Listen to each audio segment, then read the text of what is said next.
Hi everyone, this is Himani and welcome to sidle pressure. आज हम लोग बात करने वाले हैं एमर्जेंस ऑफ सोशियोलॉजी के बारे में। तो जिस भी स्टूडेंट्स को ये नहीं पता है कि सोशियोलॉजी का एमर्जेंस आखिर हुआ कैसे, तो please watch this video and I will see you in the next video. Bye bye. Hi everyone, this is Himani and आज हम लोग बात करने वाले हैं एमर्जेंस ऑफ सोशियोलॉजी के बारे में।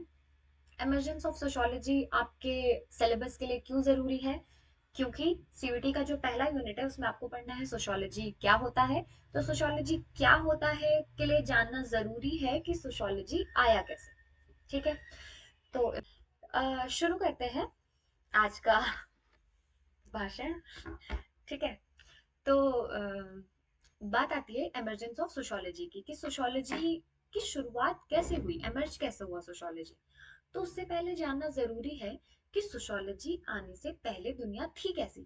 क्या बहुत उथल पुथल थी क्या कि सोशियोलॉजी का आना बहुत जरूरी था?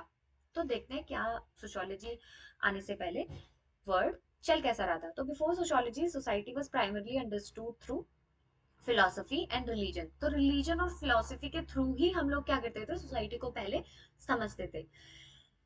कम्युनिटीज वर स्मॉल, पहले कम्युनिटी स्मॉल होती थी। मोस्ट ऑफ द चीजें एग्रीकल्चर के अराउंड ही घूम रही थी। इकोनॉमी किसके अराउंड घूम रही थी? एग्रीकल्चर के अराउंड। जो स्टेटस वगैरह थे वो क्या होल्ड कर रहे थे? अचीव्ड या एस्क्राइब्ड, आपने सुना होगा। तो जो एस्क्राइब्ड स्टेटस होता है, एस्क्राइब्ड स्टेटस मतलब जो हमें फैमिली से मिल रहा होता है, ठीक है। तो यही स्टेटस हमें मिलता था, हम कुछ ज्यादा अचीव नहीं कर रहे थे, हम फैमिली से मिला हुआ स्टेटस ही हम लोग आगे प्रोसीड कर रहे थे। फॉर एग्जाम्पल, कोई अगर क्लर्जी है या सपोज जैसे चर्च में कोई पादरी जिसे कहते हैं, अगर वो है तो उसके बच्चे भी वही बनेंगे। ऐसे ऐसे करके हमें फैमिली से ही आगे इनहेरिटेंस मिल रही थी, ठीक है। ऑर्गेनाइज अराउंड ट्रेडिशनल सोसाइटी, जैसे एकदम प्रॉपर ट्रेडिशनल सोसाइटी होती है ना, डरखाइम जैसे बातें करते हैं। फैमिलीज, रिलीजियस इंस्टीट्यूशन, यही सब चीजें उस टाइम पे मैटर करती थी। बाकी इससे ज्यादा कोई कुछ नहीं सोच रहा था, सिर्फ अपने घर का और अपने धर्म का सोचते हुए लोग आगे बढ़ रहे थे, ठीक है। लेकिन क्या हुआ?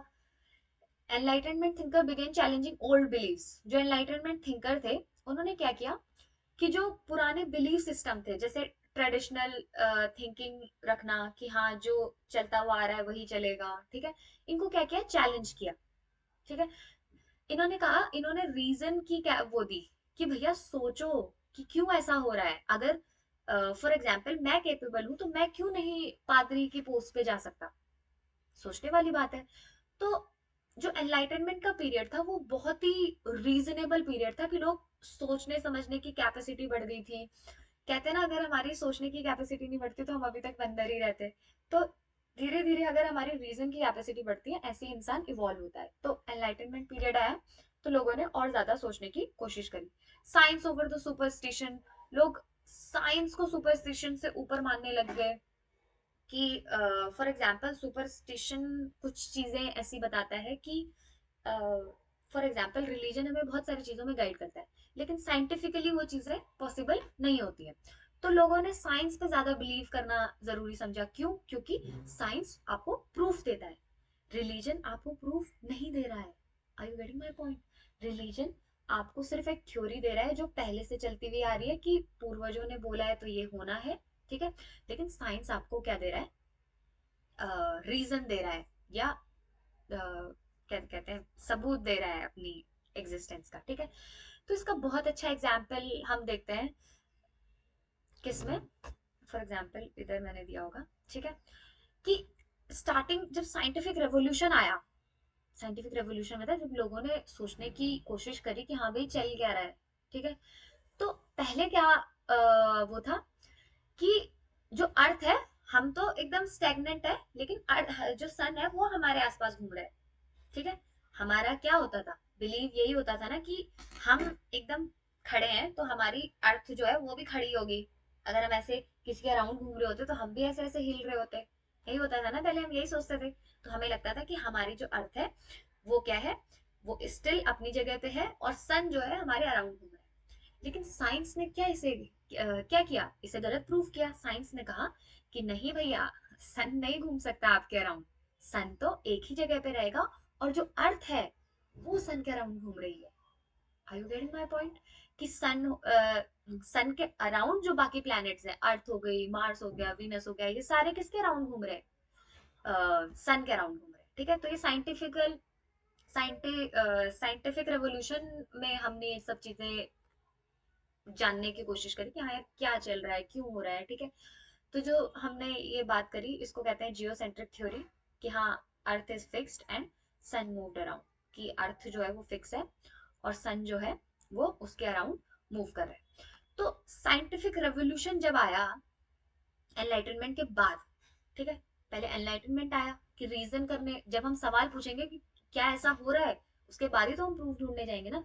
तो एनलाइटनमेंट के बाद लोग ज्यादा साइंस पे ज्यादा भरोसा करने लगे रादर देन सुपरस्टिशन। लेकिन जो ट्रेडिशनल सोसाइटी थी, एनलाइटनमेंट से पहले की जो सोसाइटी थी, उसमें लोग क्या करते थे?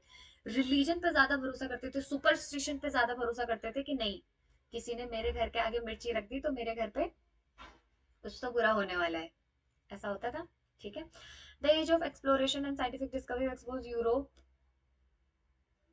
To a new idea and culture. ठीक है,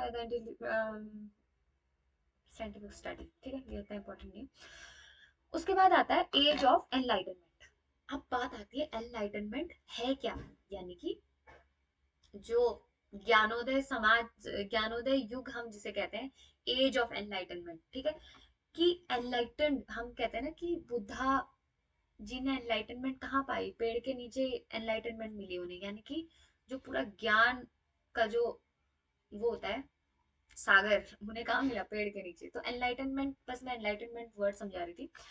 तो जो एनलाइटनमेंट पीरियड था वो कहाँ शुरू हुआ था? कब शुरू हुआ था? 17 से 18 सेंचुरी के बीच में यूरोप में ही शुरू हुआ था। यूरोप, ज्यादातर जो सोशियोलॉजी की हम लोग स्टार्टिंग पढ़ते हैं वो यूरोप में ही पढ़ते हैं। इधर it is French revolution, industrial revolution, scientific revolution, American, American तो उधर हो गया, लेकिन यूरोप के अराउंड ही ये सारी चीजें घूमती है। ठीक है, the era was marked as a wave of intellectual curiosity। उससे पहले लोग सवाल नहीं करते थे, लेकिन उसके बाद लोग सवाल पूछना शुरू करने लग गए। इंटेलेक्चुअल क्यूरियोसिटी, क्यूरियोसिटी होना कि मुझे पेन से ही क्यों लिखना है। सवाल है ना कि क्योंकि इसकी निब पतली है, इसलिए ये क्या लिखने में आसान होगा, इसलिए मुझे पेन से लिखना है, और इसलिए मैं किसी बॉटल या ऐसी चीजों से नहीं लिख सकती। ठीक है, क्यूरियोसिटी मतलब किसी भी चीज पे रीजन करना कि ऐसा हो रहा है तो क्यों हो रहा है। ठीक है, कि अगर रिलीजन है तो रिलीजन क्यों है, मुझे अगर इससे बात करनी है तो मुझे क्यों बात करनी है, ये मेरे घर पे अगर मेरी मम्मी है तो उनको हम मम्मी क्यों बोल रहे हैं, मम्मी क्यों है। आई यू गेटिंग माई पॉइंट? तो ये रीजन, इंटेलेक्चुअल क्यूरियोसिटी मतलब बहुत क्यूरियस होना, हर चीज को लेकर, हर चीज को जानने की कोशिश करना। तो एनलाइटनमेंट पीरियड जो था वो इंटेलेक्चुअली क्यूरियोसिटी से भरा हुआ था। ठीक है, कि लोग सब कुछ जानना चाह रहे थे, कि रीजन के थ्रू, साइंस के through, critical thinking, critically think करना कि हाँ भाई, फॉर एग्जाम्पल जैसे हम बात जब करते हैं फैमिली में, ठीक है, तो फैमिली में फादरहुड क्या है? ठीक है, ऐसा क्यों है? पेट्रियार्कल सोसाइटी क्यों है? पापा को ही ज्यादा वैल्यू क्यों दी गई है फैमिली में, पेट्रियार्कल सोसाइटीज में? तो ये सब चीजें इससे पहले कोई नहीं सोचता था, इससे पहले जैसे चलती हुई आ रही थी वैसा चल रही थी। ठीक है, लेकिन लोगों ने लेटर ऑन सोचने का ट्राई किया कि हाँ भाई, कोई भी चीज हो रही है तो क्यों हो रही है, उसके पीछे का रीजन क्या है। Are you getting my point? ठीक है, लेकिन एनलाइटनमेंट तो आया, लेकिन एनलाइटनमेंट का बेस क्या था? एनलाइटनमेंट आने से पहले क्या हुआ था ऐसा कि एनलाइटनमेंट आया? एनलाइटनमेंट आने से पहले भी तो एक बेस बनता है ना। केक अगर आप बनाते हो तो उससे पहले क्या बेस तैयार करते हो ना, वो ब्रेड का जो बेस बनता है वो बेस तैयार करते हो ना, उसके ऊपर क्रीम वगैरह वगैरह जो भी लगाते हो उसके ऊपर बनता है। ठीक है, तो अब बात है रेनेसा पीरियड। रेनेसा पीरियड भी आया।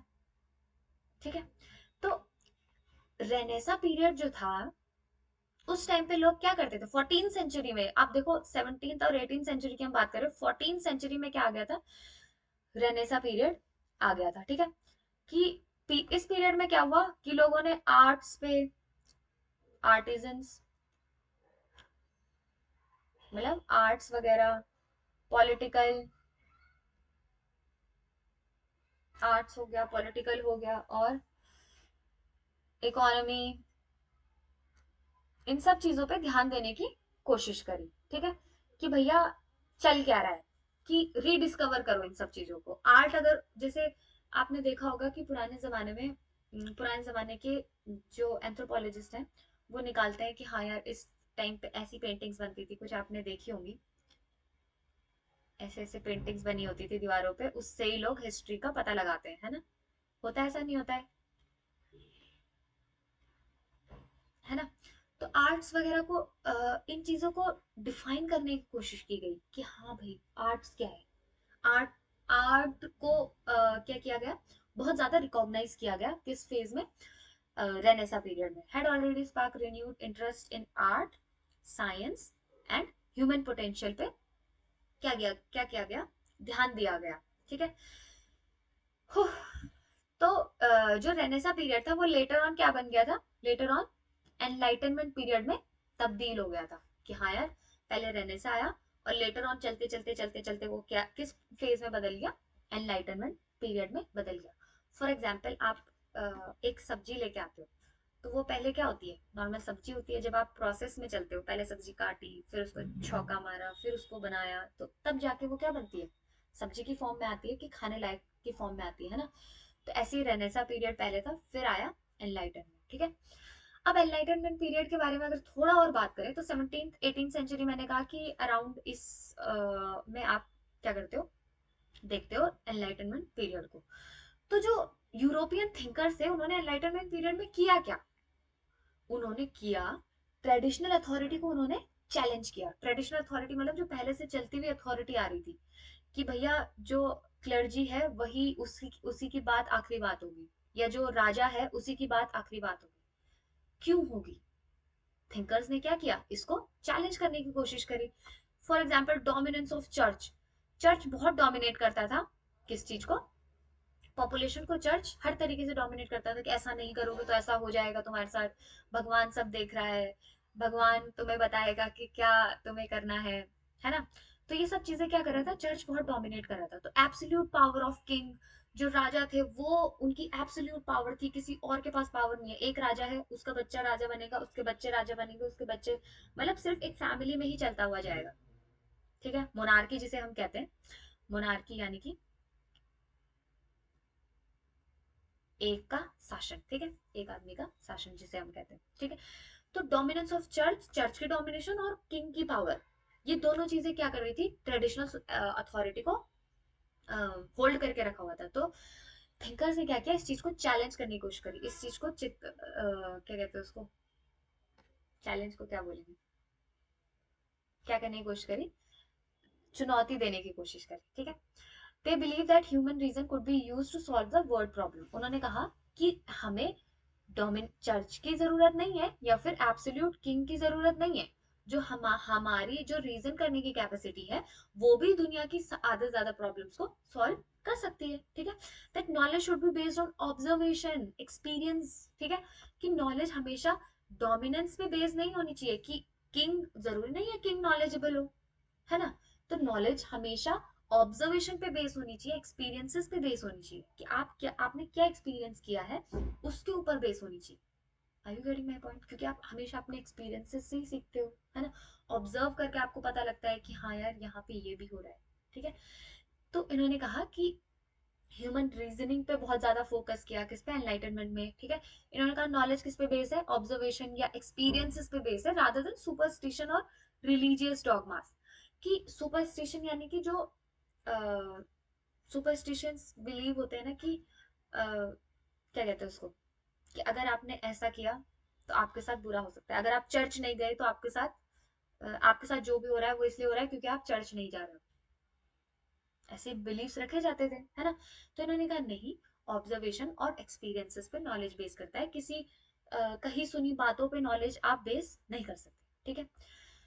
तो इसमें बहुत इंपॉर्टेंट जो थिंकर थे, जॉन लॉक करके एक थिंकर है, इन्होंने बहुत बात करी एनलाइटनमेंट फेज में नेचुरल राइट्स की।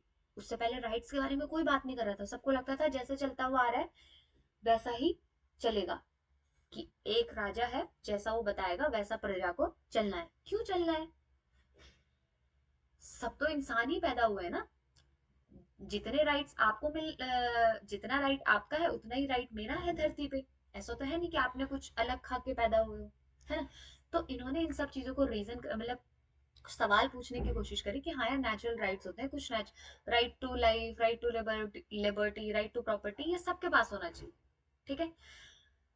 और गवर्नमेंट, एक गवर्नमेंट बननी चाहिए जो इन सारे राइट्स को क्या करे, प्रोटेक्ट करे। कि किसी एक के हाथ में पावर नहीं होनी चाहिए, गवर्नमेंट बननी चाहिए जो क्या करेगी, इन सारे राइट्स को देखेगी कि जो हर इंडिविजुअल के जो राइट है, राइट टू लाइफ, कि ऐसा नहीं कि किसी इंसान ने कुछ किया और उसे मार दिया, ये किसी इंसान की जान ऐसी किसी की जान बहुत इंपॉर्टेंट और किसी की जान कुछ नहीं, ऐसा नहीं होना चाहिए। हर किसी की जान जान जो है वो उतनी जरूरी है, ठीक है। राइट टू लिबर्टी, सबके पास फ्रीडम होनी चाहिए। प्रॉपर्टी राइट होना चाहिए, कैसे नहीं कि कुछ लोग बहुत वो अमीर हो गए, कुछ लोग बहुत गरीब हो गए, सबके पास थोड़ा थोड़ा राइट है, ठीक है। He also believed that knowledge comes from experience, same चीज, experiences से आती है knowledge, people who have capacity to improve themselves and their society, ठीक है। ये सारी बातें इन्होंने कही, ये सब हम अभी एक और चीज मैं बताऊंगी। उसके बाद आता है रूसो, रूसो के बारे में। रूसो ने क्या किया, क्वेश्चन किया legitimacy of social order, argues that society often corrupted human nature. His idea of social contract suggested that government should be formed based on the will of the people and serve their collective interest. इन्होंने कहा कि एक आदमी कैसे पूरी प्रजा को देख सकता है, ठीक है। एक आदमी कैसे डिसाइड करे कि पूरी प्रजा के लिए क्या सही है, ठीक है। रादर देन, मेजोरिटी तो प्रजा के पास है ना, जो बाकी बचे कुचे पॉपुलेशन है उनके पास मेजोरिटी है, तो मेजोरिटी डिसाइड करे कि कौन ऊपर बैठेगा। Are you getting my point. जो ऊपर बैठा है वो क्यों डिसाइड करे कि इनका क्या चाहिए या क्या नहीं चाहिए। जो मेजोरिटी है वो डिसाइड करे कि उन्हें क्या चाहिए यहाँ पर, ठीक है। तो रूसो ने बहुत इंपॉर्टेंट थ्योरी भी दी थी, सोशल कॉन्ट्रैक्ट थ्योरी, अभी हम बात करेंगे। तो one of the major breakthrough of the enlightenment was emergence of scientific method. कि लेटर ऑन हम क्या कहते हैं, हम सोशियोलॉजी को कहते हैं कि सोशियोलॉजी इज अ साइंस, क्यों कहते हैं, साइंटिफिक मेथड्स की बात करी गई। आइजैक न्यूटन इस टाइम पे आए थे, कि आइजैक न्यूटन ने जब डेमोन्स्ट्रेट, जैसे मैंने अभी साइंटिफिक रेवोल्यूशन के बारे में बात करी, तो साइंटिफिक रेवोल्यूशन में क्या देखा गया कि साइंस क्यों जरूरी है भाई, कि आपको सवाल पूछना जरूरी है, आपको प्रूफ देना पड़ेगा, हर बात का प्रूफ देना पड़ेगा। आइजैक न्यूटन ने फिजिक्स आई, ठीक है। Physical world operate according to the natural laws, ठीक है, which discovered through the observation, experiment and rational analysis. इन्होंने कहा कि साइंस के थ्रू चीजें चलनी चाहिए, और साइंस कैसे होगी, ऑब्जर्वेशन से होगी, एक्सपेरिमेंट करने से पता चलेगा कि सच्चाई क्या है। कि कुछ भी आप ऐसे ही बिलीव नहीं कर सकते, आपको पहले ऑब्जर्व करना पड़ेगा, आपको देखना पड़ेगा कि जो बोला जा रहा है वो सच है या नहीं है, ठीक है। Proved the importance of empiricism, which is belief that knowledge comes from the sensory अच्छा, जॉन लॉक ने क्या बात करी थी, जॉन लॉक ने एक और इम्पोर्टेंट बात करी थी। इन्होंने कहा था कि जो ह्यूमन माइंड है वो क्या है, क्लीन स्लेट है, स्लेट, ठीक है। Note that point. Clean slate का मतलब होता है कि आप स्लेट समझते हो जिसमें हम पहले लिखते थे चौक, ठीक है, साफ क्लीन स्लेट है, ठीक है। इसमें जो भी हम नॉलेज डालेंगे वो किससे डालेंगे, ऑब्जर्वेशन, और उससे किससे, अपनी ऑब्जर्वेशन से, अपने एक्सपेरिमेंट से, जो भी चीजें हम ऑब्जर्व कर रहे हैं अपनी एक्सपीरियंसेस से, उससे हम अपने उसमें अपनी स्लेट को बढ़ते रहेंगे, ठीक है। तो इन्होंने क्या कहा, जो ह्यूमन माइंड है वो क्या है, क्लीन स्लेट है। जो भी चीजें आप देखते हो, सीखते हो, ऑब्जर्व करते हो, उन सब चीजों से आप अपने माइंड को एनहेंस करते हो, ठीक है। तो क्लीन, नोट दैट पॉइंट कि क्लीन स्लेट का कॉन्सेप्ट किसने दिया था, जॉन लॉक ने। ये आता है एग्जाम में बहुत बार आता है कि क्लीन स्लेट के बारे में किसने कहा था, टेबुलर आसा, सेम चीज है, ठीक है। तो ये याद करने, रट्टा मारने वाली चीजें हैं कि क्लीन स्लेट के बारे में किसने कहा था, जॉन लॉक ने कहा था, ठीक है। मैं इसे एरो कर दे रही हूँ, क्लीन स्लेट के बारे में बात करी थी, ठीक है। उसके बाद आती है, जब ये सब चीजें हो गई, लोग रीजन करने लग गए, अब लोग लोग जब सवाल पूछने लग गए तो रेवोल्यूशन तो होना ही था, ठीक है। अब जब मैं घर पे सवाल पूछने लगूं कि पापा ही क्यों चलाएंगे घर, तो लड़ाई तो होगी। Are you getting my point. तो रेवोल्यूशन तो हो गई। तो जब लोगों को समझ आने लग गई कि हाँ यार ऐसा नहीं चलता है, एक डेमोक्रेसी होनी चाहिए, एक ऐसा नहीं होना चाहिए कि एक आदमी कैच कर रहा है, पूरे देश को चला रहा है, रादर देन पूरा देश सोचे कि हाँ किसको वहां बैठना है। ठीक है, तो फ्रेंच रेवोल्यूशन की शुरुआत हुई कब? 1789 में। उससे पहले अमेरिकन रेवोल्यूशन भी हुआ था, ठीक है, कि जिसने डेमोक्रेसी का बीज बोया था, लेकिन उसके बाद French revolution was more popular. ठीक है, फ्रेंच रेवोल्यूशन में क्या हुआ? एब्सोल्यूट मोनार्की को इन्होंने क्या किया? चैलेंज किया, चुनौती दी एब्सोल्यूट मोनार्की को। एब्सोल्यूट मोनार्की मतलब कि एक राजा की जो वो है कि एक राजा ही जो क्या कर रहा है, पूरी प्रजा को हैंडल आउट कर रहा है, ऐसा नहीं होना चाहिए। ठीक है, इन्होंने कहा भैया ऐसा नहीं होना चाहिए, ये बहुत अनफेयर है कि राजा की जब मर्जी हो तब वो कर रहा है। ठीक है, राजा को जिससे जैसा टैक्स लेना है वो वैसा टैक्स ले रहा है, राजा को जिसको इज्जत देनी है वो उसको दे रहा है, बाकियों को नहीं दे रहा है। ठीक है, राजा के जो मन में आ रहा है वो कर रहा है, ऐसा नहीं चलेगा। ठीक है, मोटो क्या था? लिबर्टी, इक्वालिटी एंड फ्रेटर्निटी, कि भैया सबके लिए इक्वालिटी होनी चाहिए, लिबर्टी मिलनी चाहिए, फ्रेटर्निटी होनी चाहिए। ठीक है, तो इसके लिए क्या करना होगा कि एब्सोल्यूट मोनार्की को हमें हटाना होगा। ठीक है, तो आपको याद होगा फ्रेंच रेवोल्यूशन में क्या हुआ था कि राजा का जो महल था उस पर हमला कर दिया गया था। ठीक है, तो राजा ने भी कहा कि ठीक है भैया बना लो डेमोक्रेसी, कि मैं तो हट जाता हूँ। ऐसा हुआ नहीं था, लेकिन लोगों ने बहुत रिवॉल्ट किया, बहुत, मतलब पूरी जनता जो थी वो पूरे महल पे आक्रमण कर चुकी थी। आप देखोगे आज की डेट पे, अभी आपने बांग्लादेश का सीन सुना होगा सर। बांग्लादेश में आपने देखा कि कैसे जो प्रधानमंत्री है उनके आवास पे हमला कर दिया था जनता ने। तो ऐसा ही क्या हुआ, यही रिवॉल्यूशन हम देखते हैं कि जब जनता पे एकदम आन पड़ती है तो क्या करेगी? रिवॉल्ट। ठीक है, आखिरी सॉल्यूशन क्या होता है? रिवॉल्यूशन कर दो भाई, सत्ता पलट जिसे कहते हैं ना, तो वो कर दिया। ओवरथ्रो द मोनार्की, ओवरथ्रो मतलब कि मोनार्की को एकदम फेंक दिया, और राइज ऑफ डेमोक्रेटिक आइडियाज, की राइज ऑफ डेमोक्रेटिक आइडियाज को इनबिल्ट किया कि डेमोक्रेसी होनी चाहिए। ठीक है, even period of extreme political violence. देखो अब फ्रेंच रेवोल्यूशन हुआ तो था, हुआ, लेकिन क्या हुआ? मोनार्की भी, इन्होंने मोनार्की को हटा दिया, डेमोक्रेसी ले आए। ठीक है, लेकिन इसके बहुत कैसे रीजन वो भी थे, क्या कहते हैं उसको, अंजाम कुछ वैसे भी थे, जैसे रेन ऑफ टेरर हुआ था। रेन ऑफ टेरर की कहानी अगर आपको पता है, कि जब मोनार्की को हटाया गया, ठीक है, और फ्रांस क्या हो गया? रिपब्लिक हो गया, रिपब्लिक गवर्नमेंट आ गई। तो रिपब्लिक गवर्नमेंट क्या करने लगी? जो उनका एक फेज था, आई थिंक 93 से 94 का जो एक साल था, वो रेन ऑफ टेरर में आता है, जो रिपब्लिक की गवर्नमेंट थी। ठीक है, जो इसके बाद आई थी, जिन्होंने मोनार्की को हटा के अपनी सत्ता वो करी वहां पे, उन्होंने क्या करा? 93 से 94 के बीच में क्या करा? रेन ऑफ टेरर माना जाता है। रेन मतलब कि काल, जो उनका काल था उसे टेरर का काल माना जाता है, यानी कि डर का काल माना जाता है। क्यों माना जाता है? क्योंकि ये लोग क्या करने लग गए, अब इन्होंने मोनार्की को हटा तो दिया, लेकिन ये हर जो मोनार्की से रिलेट कर रहा होगा, फॉर एग्जाम्पल चर्च का पादरी, उसे वो लोग किस नजर से देखेंगे कि हाँ ये कहीं कल को हमारे लिए खतरा तो नहीं बन जाएगा, तो उसे मार दिया। या जो भी लग रहा है कि रिपब्लिक के खिलाफ एक भी आवाज उठा रहा है, तो उसे क्या कर दिया? मार दिया।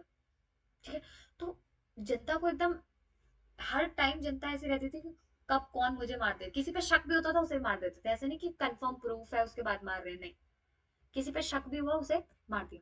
तो रेन ऑफ टेरर भी हमने देखा, इसका अंजाम हुआ था। नेपोलियन बोनापार्ट उसके बाद आए थे। ठीक है, तो ये सब चीजें अलग चीजें हैं, लेकिन फ्रेंच रेवोल्यूशन में क्या हुआ? मोनार्की को हटा दिया गया, एकदम पहली बार ऐसा हुआ कि मोनार्की को हटा के डेमोक्रेसी स्टैब्लिश की गई। ठीक है, उसके बाद उसके बाद नहीं, मतलब ये सारे फेज एक साथ ही चल रहे थे, इंडस्ट्रियल रेवोल्यूशन, फ्रेंच रेवोल्यूशन। ठीक है, तो इंडस्ट्रियल रेवोल्यूशन का जो फेज था वो बहुत इंपॉर्टेंट है, और इवन माइलस्टोन जिसे कहते हैं ना सोशियोलॉजी का, किसने रखा? तो वो इंडस्ट्रियल रेवोल्यूशन ही है, कि हाँ, जहां से लगता है कि हाँ भाई यही से सोशियोलॉजी की, इसी के बाद सोशियोलॉजी की क्या हुई? शुरुआत होना शुरू हुआ। ठीक है, तो इंडस्ट्रियल रेवोल्यूशन में क्या हुआ था? इंडस्ट्रियल रेवोल्यूशन शुरू हुआ था ब्रिटेन से 17th सेंचुरी में, then spread across the Europe and North America, कि उसके बाद अक्रॉस नॉर्थ अमेरिका, यूरोप में क्या हुआ? फैल गया। ठीक है, क्या हुआ था? उससे पहले जो प्रोडक्शन था वो डोमेस्टिक लेवल पे हो रहा था, कि मैंने क्या करा, अपने देश में या अपने गांव में जितना या अपने फैमिली में जितना मैं पूरा कर सकती हूँ, मैंने उतना ही उगाया अनाज, फैमिली ने खाया, खत्म। ठीक है, या जितना डोमेस्टिक हमारे देश को जरूरत है उतना हमने कपड़ा बनाया और खत्म। ठीक है, डोमेस्टिक लेवल पे गुड्स जो हो रहे थे वो प्रोड्यूस हो रहे थे। लेकिन इंडस्ट्रियल रेवोल्यूशन में क्या हुआ, फैक्ट्रीज लगना शुरू हो गई, नई नई मशीनों मशीनों का प्रोडक्शन शुरू हो गया। ठीक है, new machine, spinning jenny, steam engine was a very popular. ठीक है, स्टीम इंजन जब बना, ठीक है, पावर लूम्स, इन्होंने क्या करा कि प्रोडक्शन बहुत तेजी से बढ़ा दिया। पहले तो हाथ से नाइट कर रहे हो अगर आप एक स्वेटर, तो आपको महीना 2 महीना एक स्वेटर में ही लग रहा है। ठीक है, आई यू गेटिंग माय पॉइंट? तो बहुत स्लो प्रोडक्शन, लेकिन अब एक ऊन डाली, एकदम स्वेटर 1 घंटे में तैयार, या 15 मिनट में स्वेटर तैयार। तो ऐसे में क्या होगा, प्रोडक्शन बहुत हैवी हो गया।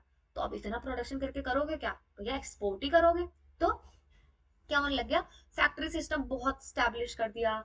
उसके बाद क्या होने लग गया, agriculture was no longer the backbone of economy. क्या अब इकोनॉमी किससे, एग्रीकल्चर से नहीं चल रही है, अब इकोनॉमी चल रही है फैक्ट्रीज से। क्यों? क्योंकि अगर इतने बड़े लेवल पे आप प्रोडक्शन कर रहे हो, कपड़े का प्रोडक्शन कर रहे हो, खाने का प्रोडक्शन अगर बड़े लेवल पे हो रहा है, या बहुत सारी चीजों का अलग अलग चीजें आप बना रहे हो,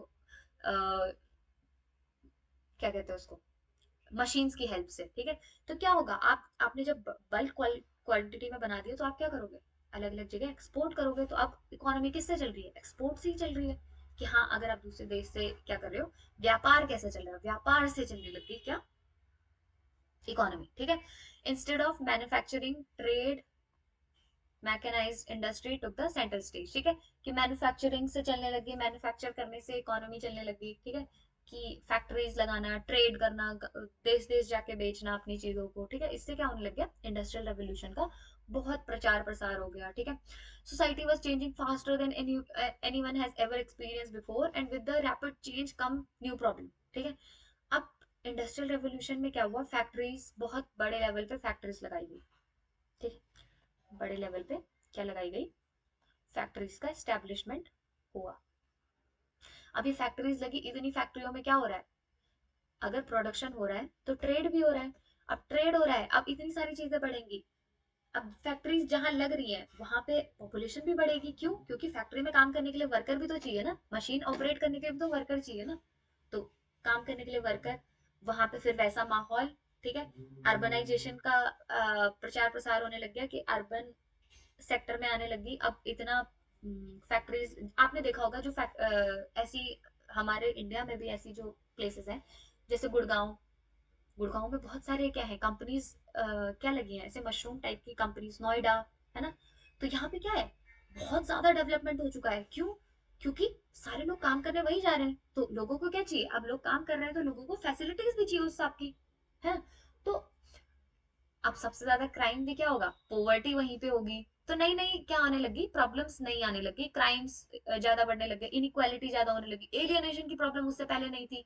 एलियनेशन मतलब काम में ही, मतलब एकदम एलिनिएट हो जाना, अलगाव की स्थिति, कि अपने काम से ज्यादा मतलब नहीं, बस काम किया घर, काम किया घर।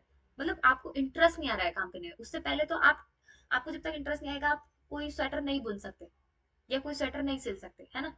लेकिन अब फैक्ट्री में बस मशीन ही तो चलानी है, कुछ काम तो है नहीं, कुछ आपका कोई प्रॉपर काम वाला सिस्टम है नहीं, कि आपको अपना कुछ क्रिएटिविटी करने का मौका मिले, नहीं। तो अलगाव की स्थिति बनने लगी। ठीक है, तो नई नई प्रॉब्लम्स सोसाइटी में क्या होने लगी, इवॉल्व होने लगी। अब इनको कैसे टैकल करें भैया, पहले तो ये प्रॉब्लम्स थी ही नहीं, तो टैकल करने का कभी सोचा नहीं। ठीक है, तो इंडस्ट्रियल रेवोल्यूशन के बाद जो ये नई प्रॉब्लम्स आने लगी, इसने क्या किया, सोशियोलॉजी को जन्म दिया। तो इसके बाद का पॉइंट जो है, जहां से सोशियोलॉजी शुरू हुई। ठीक है, कि ब्रिलियंट माइंड्स जो थे हमारे फाउंडिंग फादर्स, जिन्हें हम कहते हैं ऑगस्ट कॉम्टे और कार्ल मार्क्स, वेबर, डरखाइम, जिन्हें फाउंडिंग फादर्स जिन्हें हम कहते हैं, उनकी थ्योरीज आना शुरू हो गया। जो ब्रिलियंट माइंड थे, इन्होंने क्या किया, take these social problem seriously. इन्होंने क्या किया, इन सोशल प्रॉब्लम्स को सीरियसली लेना शुरू किया, और सोचा कि हाँ यार, इनको साइंटिफिकली स्टडी किया जाए और इन प्रॉब्लम्स का सॉल्यूशन ढूंढा जाए। तो इसके बाद शुरू होती है फाउंडिंग फादर्स की जर्नी, कि हाँ, इन्होंने कैसे इन प्रॉब्लम्स को आइडेंटिफाई किया, कैसे आगे प्रोसीड किया। ठीक है, कैसे इन्होंने इन प्रॉब्लम्स का सॉल्यूशन ढूंढने की कोशिश करी, क्या इन्होंने पढ़ने की कोशिश करी इन प्रॉब्लम्स के बारे में। तो मेन चीज मैं जो कह रही थी, कि माइलस्टोन इसी को माना जाता है, क्योंकि नई प्रॉब्लम्स उसके बाद आना शुरू हुआ था, और उसके बाद ही हमें जरूरत लगी कि हाँ यार, सोसाइटी सोशियोलॉजी पढ़ना जरूरी है। ठीक है, तो यही था एमरजेंस की कैसे एमर्ज हुआ, उसके बाद फाउंडिंग फादर्स ने क्या किया, उसके बाद फाउंडिंग फादर्स को हम डिटेल में पढ़ते हैं, कार्ल मार्क्स की थ्योरीज, कार्ल मार्क्स ने एलियनेशन के बारे में क्या कहा, ये सब चीजें बात की बातें हैं, लेकिन एमरजेंस हमने पढ़ लिया कि कैसे सोशियोलॉजी शुरू हुआ, एक्चुअल में सोशियोलॉजी आया कैसे। ठीक है, तो चलिए, कुछ चीजें ऐसी हैं जो ऊपर नहीं कवर हो पाई, जैसे तीन थिंकर है, Montesquieu, Locke and Rousseau. Montesquieu ने theory of separation of power दिया था कि पावर एक के हाथ में नहीं होनी चाहिए, क्या होनी चाहिए, सेपरेट होनी चाहिए, कि अलग अलग लोगों पे बंटनी चाहिए पावर। ठीक है, उसके बाद आता है lock, individual has certain rights which can't taken away. इन्होंने राइट्स के बारे में बहुत डंका बजाया था कि अरे भाई राइट्स होने चाहिए, इंडिविजुअल, हर इंडिविजुअल के पास उसके अधिकार होते हैं, उनको कोई हटा नहीं सकता। ठीक है, इनके बारे में लॉक ने बहुत बहुत बातें करी थी। ठीक है, क्लीन स्लेट के बारे में मैं बता चुकी हूँ लॉक का। ठीक है, वो भी आपको याद रखना है, क्लीन स्लेट वाला, क्लीन स्लेट के बारे में। ठीक है, रूसो, रूसो की थ्योरी क्यों इंपॉर्टेंट है, सोशल कॉन्ट्रैक्ट थ्योरी रूसो ने दी थी। रूसो के साथ साथ दो और लोग थे, जॉन लॉक और हॉब्स। ठीक है, तो रूसो, लॉक और हॉब्स ने क्या दिया था, सोशल कॉन्ट्रैक्ट की थ्योरी दी थी। इट इज इंपॉर्टेंट क्योंकि ये एग्जाम में आता है कि सोशल कॉन्ट्रैक्ट की थ्योरी में कौन कौन इंक्लूडेड थे, किस किस ने सोशल कॉन्ट्रैक्ट की थ्योरी दी थी। रूसो, लॉक और हॉब्स ने दी थी। ठीक है, तीन लोगों ने मिलकर दी थी। हॉब्स ने लेविएथन करके वो लिखी थी, किताब लिखी थी। ठीक है, ये भी कई बार आता है कि लेविएथन किताब किसने लिखी थी, हॉब्स ने लिखी थी। ठीक है, तो इन्होंने सोशल कॉन्ट्रैक्ट थ्योरी में क्या कहा, जनरल विल की बात करी कि पीपल मेजोरिटी में है, तो मेजोरिटी डिसाइड करे ना उन्हें क्या चाहिए, ये मैं बता चुकी हूँ, है ना। Country has right to choose their leader, कि कंट्री के पास राइट होना चाहिए कि वो चूज करे अपने लीडर को। ठीक है, ये बातें मैं ऊपर भी बता चुकी हूँ, ये बस क्रक्स के लिए मैंने रखा हुआ है। ठीक है, ऑल राइट, ठीक है, एमरजेंस ऑफ सोशोलॉजी में बस इतना ही। Thank you so much for watching, अगर आपने यहाँ तक वीडियो देखा है तो thank you so much for watching, I will see you in the next video, bye bye.